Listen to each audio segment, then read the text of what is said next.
On most worlds, when a creature becomes the apex predator, entire civilizations learn to fear it. But on this planet, something even stranger had happened. The wind moved slowly across the ash, gray plains of Carthix. 9. Carrying the dry scent of mineral dust and distant sulfur vents across the jagged rocks that stretched for miles under a copper sky. Two pale suns hung low above the horizon, casting long shadows that turned every ridge and crater into a maze of dark shapes. Dr. Lyra Vell adjusted the visor of her survey helmet and scanned the valley below with quiet disbelief, her violet-blue skin reflecting the faint amber glow of the fading light. According to every database the Galactic Archive possessed, this region belonged to the Dreadmaw, a creature so dominant in the ecosystem that no other large life form dared wander here for long. Entire research expeditions had refused assignments to this planet simply because of the stories attached to that name. Yet Lyra had come anyway, driven by the curiosity that had made her the youngest xenobiologist ever appointed to the Imperial Science Council. Her boots crunched softly over the glassy soil as she stepped down the ridge, instruments humming in the small pack on her back. The sensors showed strange readings, residual heat signatures, organic compounds in the air, and something else that made her pause. Smoke. Not volcanic smoke.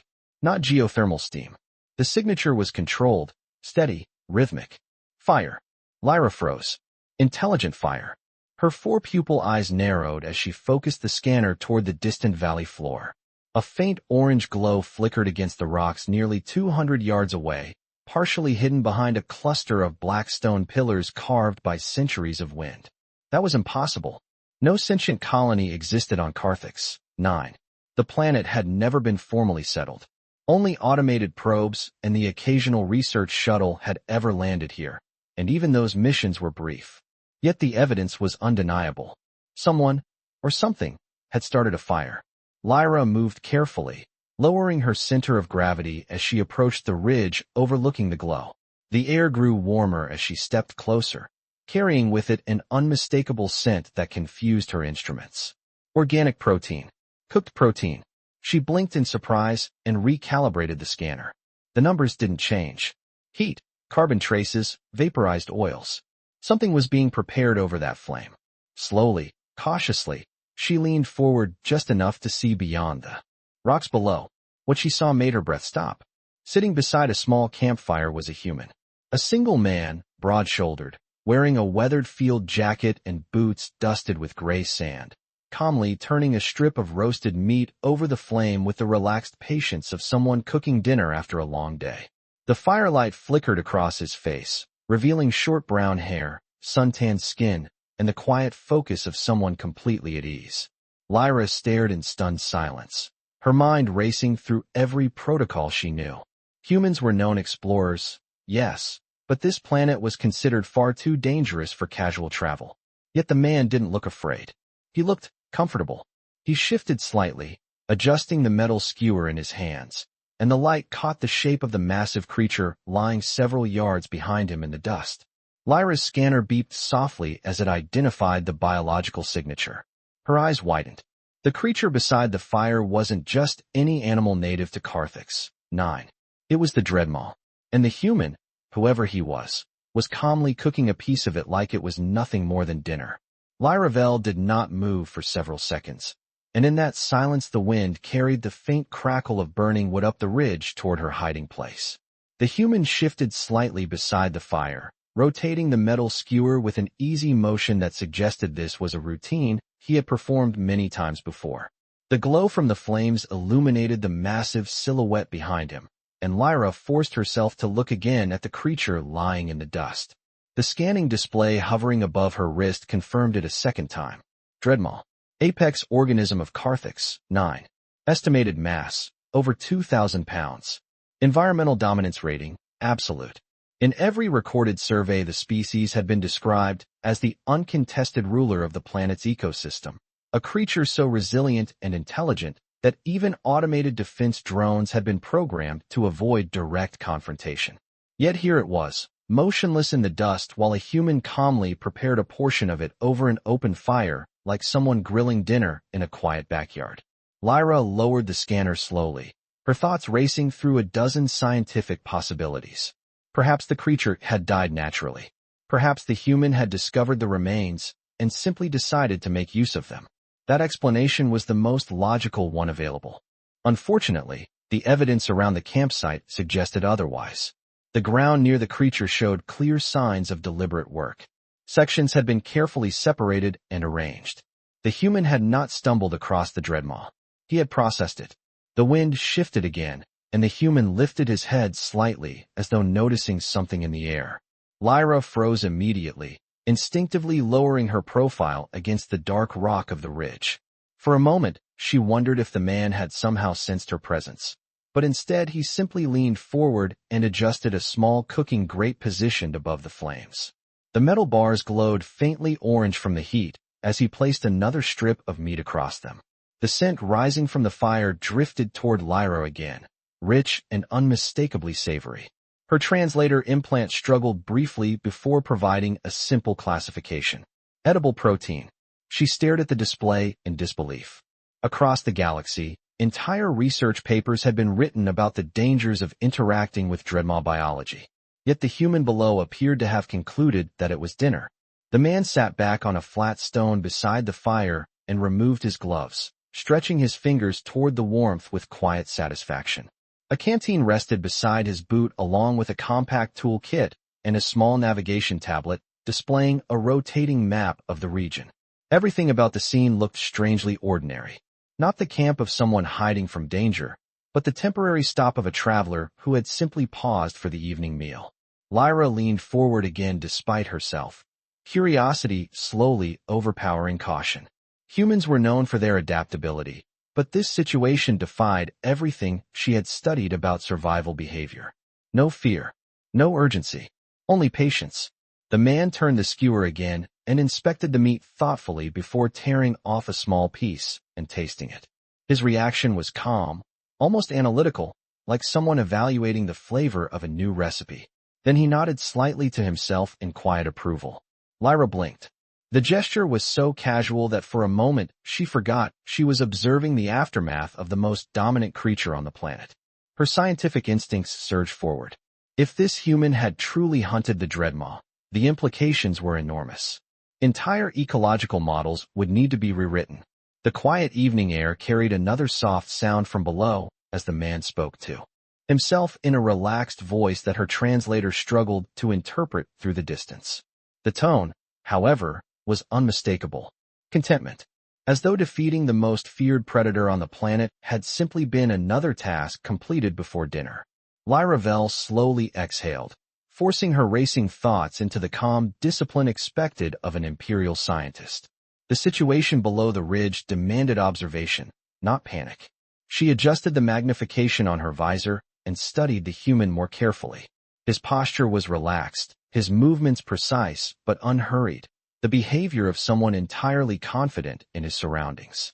Humans, according to the Interspecies Behavioral Archives, were capable of both extraordinary caution and extraordinary recklessness depending on circumstance.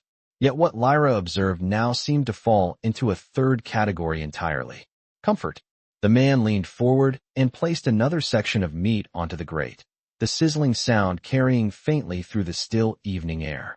A moment later he removed a small cylindrical container from his pack and sprinkled something across the surface.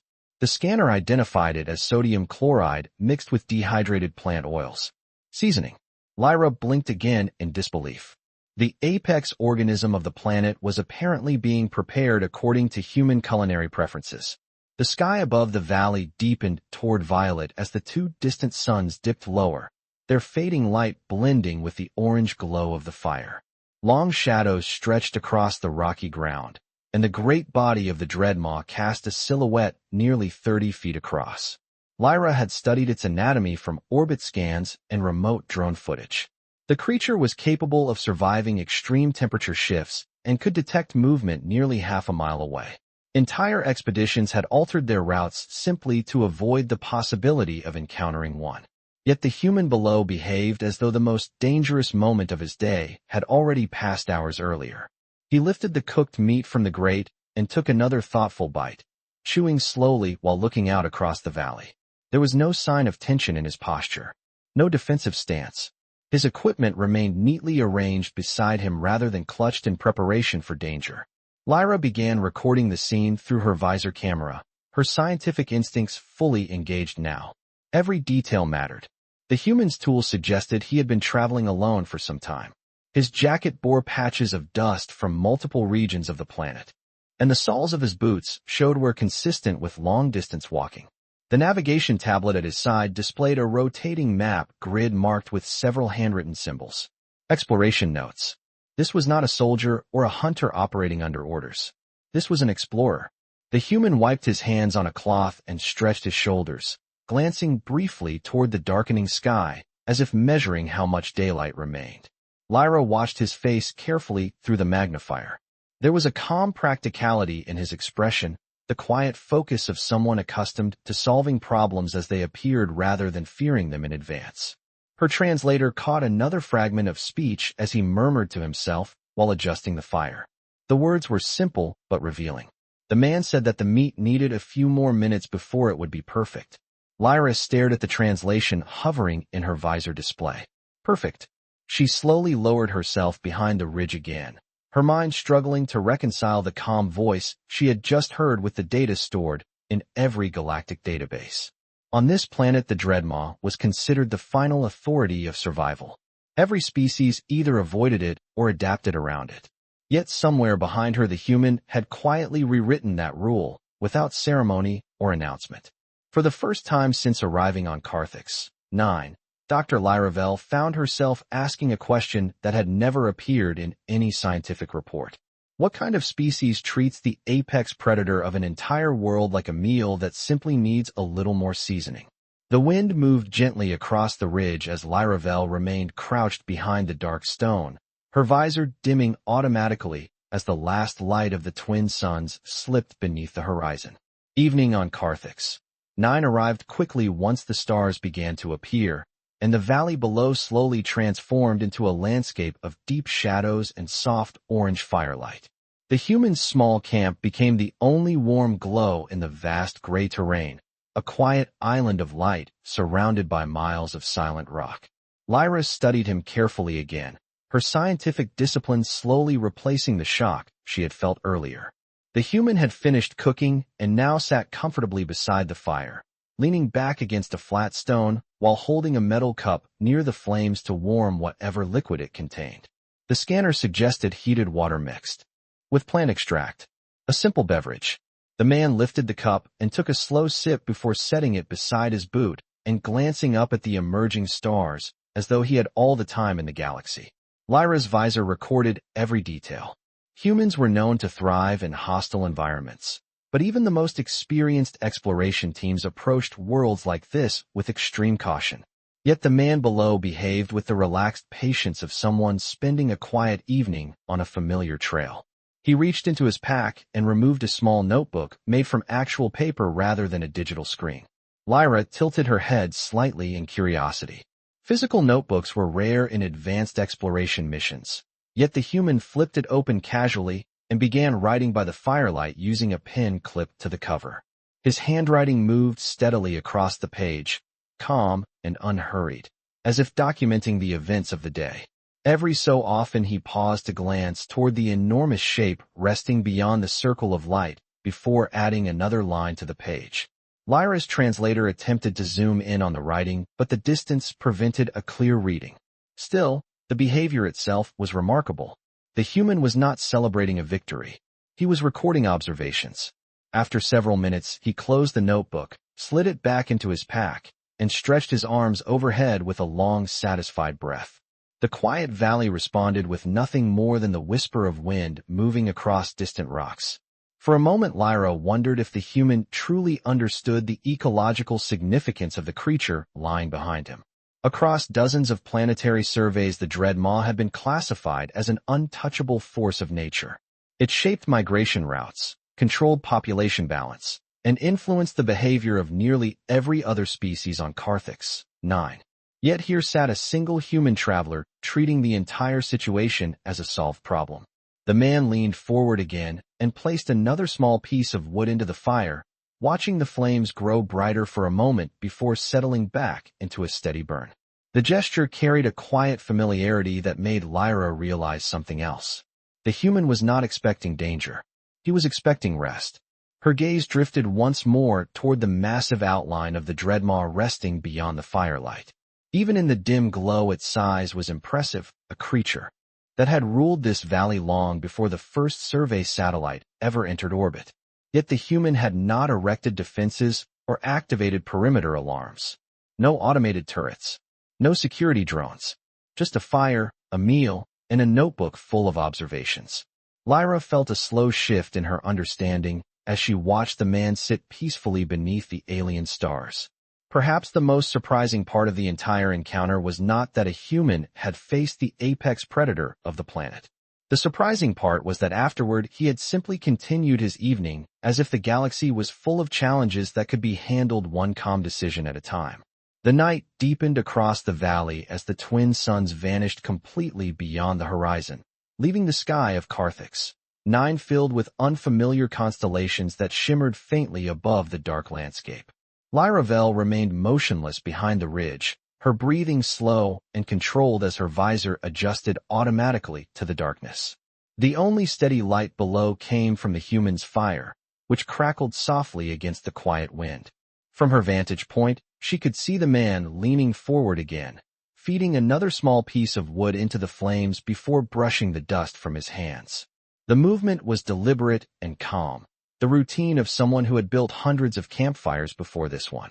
For several minutes, he simply sat there watching the embers shift and glow, the warmth reflecting across his face as the surrounding valley faded into darkness.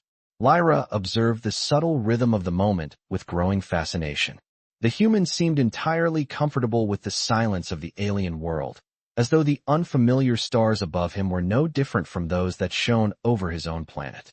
Eventually, he reached for the navigation tablet beside his pack and activated its display. A pale blue map projected softly into the air, illuminating the nearby rocks with faint light. Lyra zoomed her visor to capture the projection more clearly. The grid revealed several plotted paths stretching across the continent, many of them marked with small handwritten notes. The man studied the map thoughtfully, tracing one route with his finger before nodding slightly to himself. It appeared he was planning the next stage of his journey. What struck Lyra most was that the location of the Dreadmaw's body was not highlighted on the map as a significant discovery. The human treated it as a passing event, one more point in a much larger exploration. He powered down the display and leaned back again, stretching his legs toward the fire with an expression of quiet satisfaction. The wind shifted once more across the valley and carried a faint rustling sound through the distant rocks. Lyra instinctively checked her motion sensors. Several small life forms were moving along the outer edges of the valley floor, their signatures faint and cautious. They were scavengers, species that survived by collecting whatever remained after the larger predators had finished feeding. Yet the creatures hesitated at the edge of the firelight. None of them moved closer. Lyra realized the reason immediately. The presence of the human had changed the entire pattern of the valley. Even without understanding exactly what had happened earlier, the surrounding wildlife recognized that the balance of the ecosystem had shifted. The man glanced toward the dark horizon as if sensing the movement, but his reaction was calm curiosity rather than concern. He picked up the metal cup again and took another sip of the warm drink before placing it beside the fire and resting his hands comfortably on his knees. The posture was relaxed but attentive, the quiet awareness of someone accustomed to observing the world around him. Lyra studied him with growing interest. In every official report about humans, there was a recurring phrase used by xenologists attempting to describe their behavior. Humans were unpredictable problem solvers. Watching the man now, Lyra finally understood what that meant. The human did not approach the universe with fear or dominance. He approached it with patience. When faced with an impossible obstacle, he did not panic. He simply solved the problem, made dinner, and continued forward. The fire crackled softly as the man leaned back against the stone and looked up at the stars again, completely unaware that an alien scientist was watching him from the ridge and quietly rewriting everything she believed about the limits of survival. The fire had burned lower now, its bright flames settling into a steady bed of glowing embers that pulsed softly against the dark stones of the valley floor. Above the campsite, the stars of Carthix, 9 stretched endlessly across the sky, sharper and brighter than those seen from most inhabited worlds. Lyravel watched as the human shifted his seat slightly closer to the warmth, extending his hands toward the remaining heat while the quiet wind moved gently across the ridge. The temperature had already dropped nearly 20 degrees since sunset, and thin currents of cool air slid down from the distant cliffs like invisible rivers. The human did not appear concerned. Instead, he reached into his pack again and removed a compact thermal blanket, draping it loosely across his shoulders while maintaining his relaxed position beside the fire. Lyra noted the gesture carefully. It was efficient, simple, and entirely practical. Humans were famous for designing equipment that solved immediate problems without unnecessary complexity. The blanket retained heat while allowing full mobility, a small example of the adaptability that had allowed their species to explore so many hostile environments. The man adjusted the fabric once, and then leaned back against the same flat stone, gazing quietly across the valley as though listening to the subtle sounds of the night. Lyra activated her environmental sensors again. The small scavenger life forms she had detected earlier were still moving slowly along the outer edges of the valley floor, though none approached closer than 200 yards from the campsite. The circle of firelight and the calm presence of the human had created a boundary that the ecosystem itself seemed reluctant to cross. For several minutes, nothing changed. The human sat peacefully beneath the stars while the embers glowed and the valley remained silent. Then he reached down and lifted a small metallic device from his pack. Lyra magnified the image through her visor and recognized the tool immediately. It was a long-range communicator, the kind used by explorers to transmit short updates back to orbiting survey vessels or distant relay satellites. The man turned the device over in his hands, examining the small screen as it flickered to life with a faint blue glow. Several lines of text appeared across the display. Lyra could not read them from this distance, but the human nodded slightly, as though confirming that the signal was functioning correctly. He pressed a button and spoke a short message into the microphone with the same calm tone she had heard earlier. The transmission lasted less than 20 seconds before the device returned to standby mode. Whatever report he had sent, it was brief and routine. Lyra felt a quiet amazement settle deeper into her thoughts. Somewhere beyond the atmosphere of this world, a relay station had just received confirmation that an explorer was safe and continuing his journey. The message would likely contain nothing more dramatic than coordinates and a short description of the terrain. The presence of the Dreadmaw might be mentioned as an environmental observation, or perhaps it would not. The human placed the communicator back into his pack and stirred the embers once more with a small metal rod, ensuring the fire would continue to burn through the colder hours of the night. His movements remained steady and unhurried, the quiet efficiency of someone who had spent years living beyond the boundaries of comfortable civilization. Lyra watched the scene in thoughtful silence. In every scientific model she had studied, the survival of a species depended on controlling its environment. Yet the human below did something different. He adapted to the environment, solved the challenge in front of him, and then continued forward without ceremony. As the firelight flickered softly across the rocks and the distant stars shimmered above the valley, Lyra realized she was witnessing something far more important than a rare ecological encounter. She was watching the mindset of a species that refused to be intimidated by the unknown.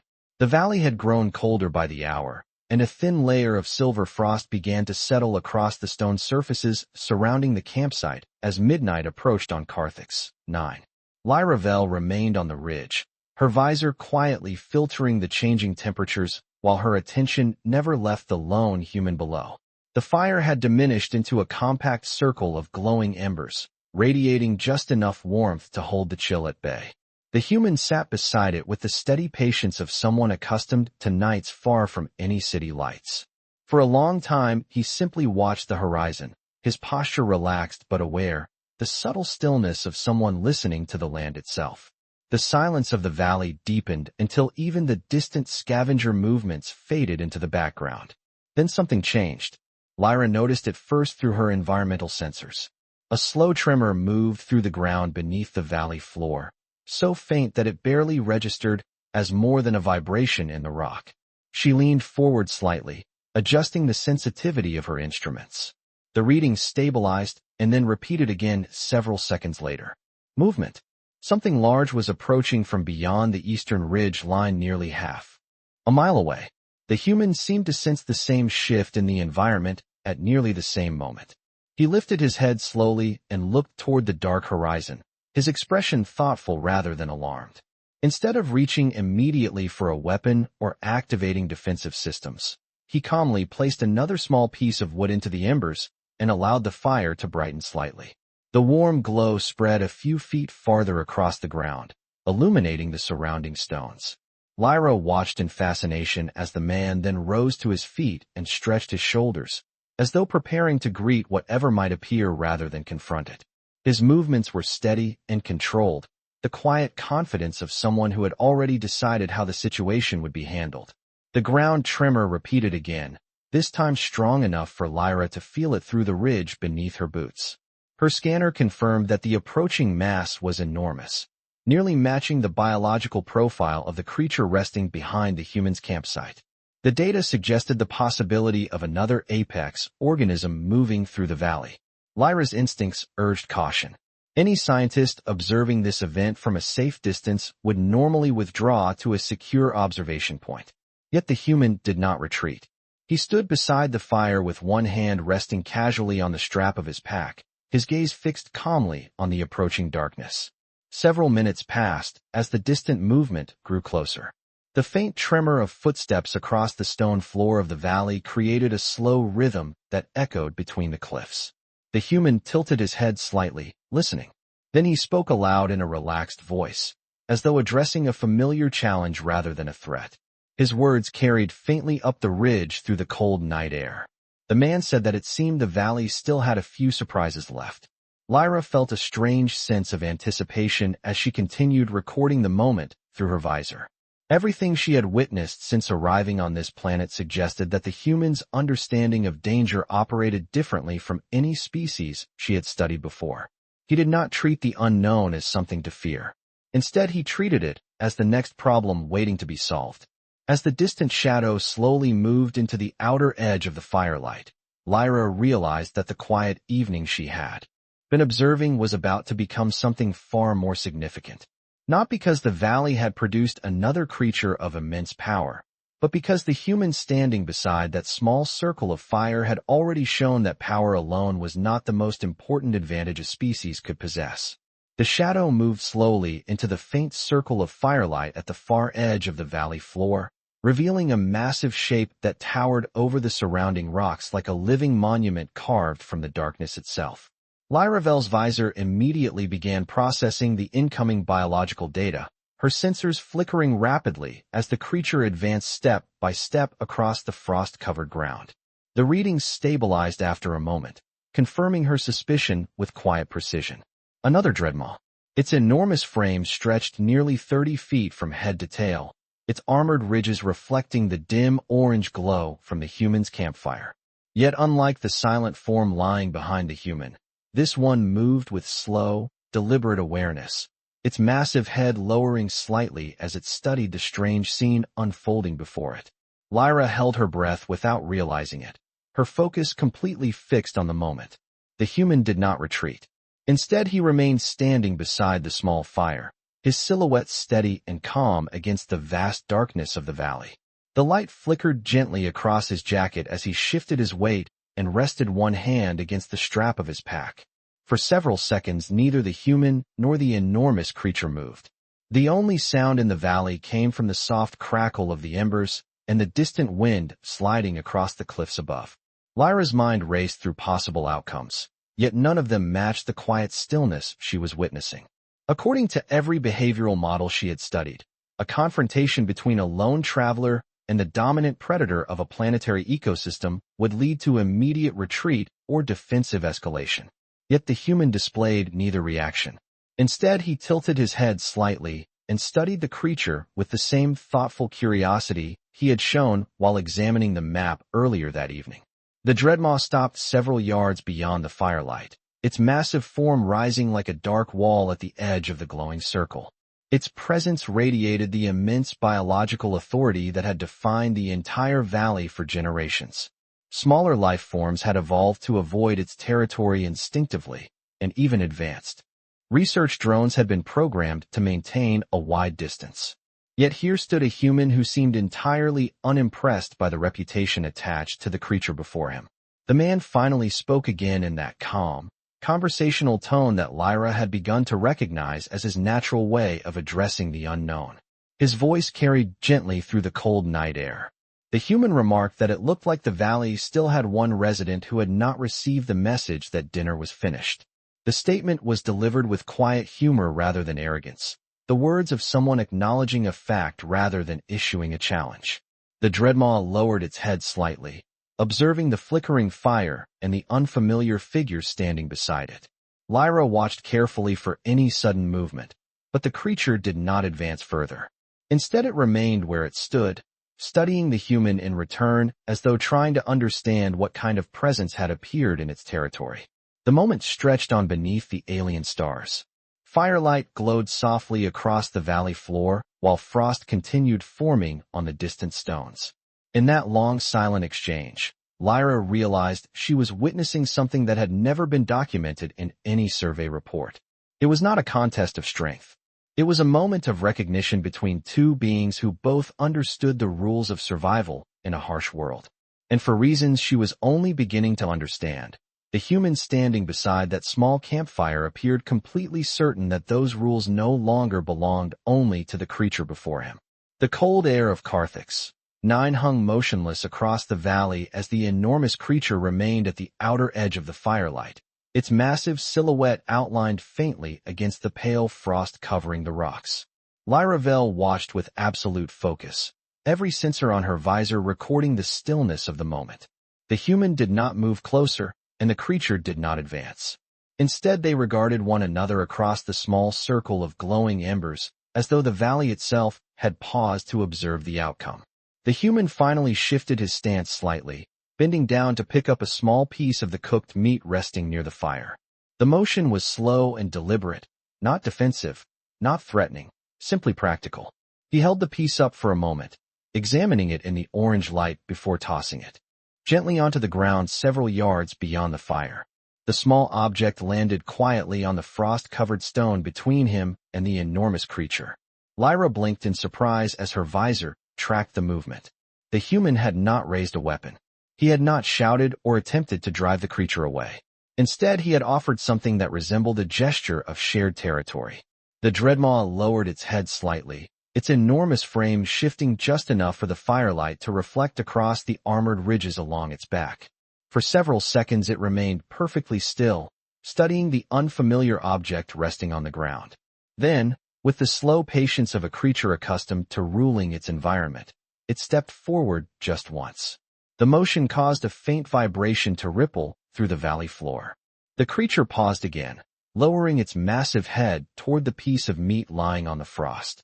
Lyra watched in silent disbelief as the Dreadmaw examined the offering, its enormous presence filling the edge of the firelight like a living wall of muscle and bone. After a moment, it lifted its head again and stepped back, retreating slowly into the deeper darkness beyond the valley floor. The movement was calm, deliberate, and final. Within seconds, the massive silhouette faded into the shadows of the distant ridge until only the quiet wind remained. The valley returned to stillness. The human watched the darkness for another minute, his expression thoughtful rather than triumphant. Then he exhaled slowly and turned back toward the fire, brushing a small amount of frost from his jacket sleeve as though concluding a routine encounter. He added another small piece of wood to the embers and sat down again beside the warmth, his posture returning to the same relaxed patience that had defined the entire evening. Lyra remained frozen behind the ridge, her mind struggling to process what she had just witnessed. In every scientific archive, the Dreadmaw was described as the uncontested authority of this world, a creature that defined the limits of survival for every other life form.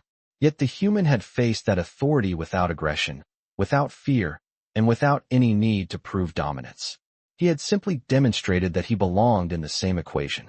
The fire crackled softly as the man lifted his metal cup once more, and looked up at the unfamiliar stars stretching across the sky above Carthix. 9. Somewhere beyond the atmosphere, his earlier message was already traveling through the relay network, carrying a quiet report about another day of exploration. Lyra slowly lowered her visor, recording as a final realization settled into her thoughts. The most dangerous predator in the galaxy might not be the one with the sharpest claws or the strongest armor. It might be the species that can arrive on a hostile world, solve its problems calmly, share its fire with the unknown, and then continue forward as if the universe itself is simply another frontier waiting to be understood.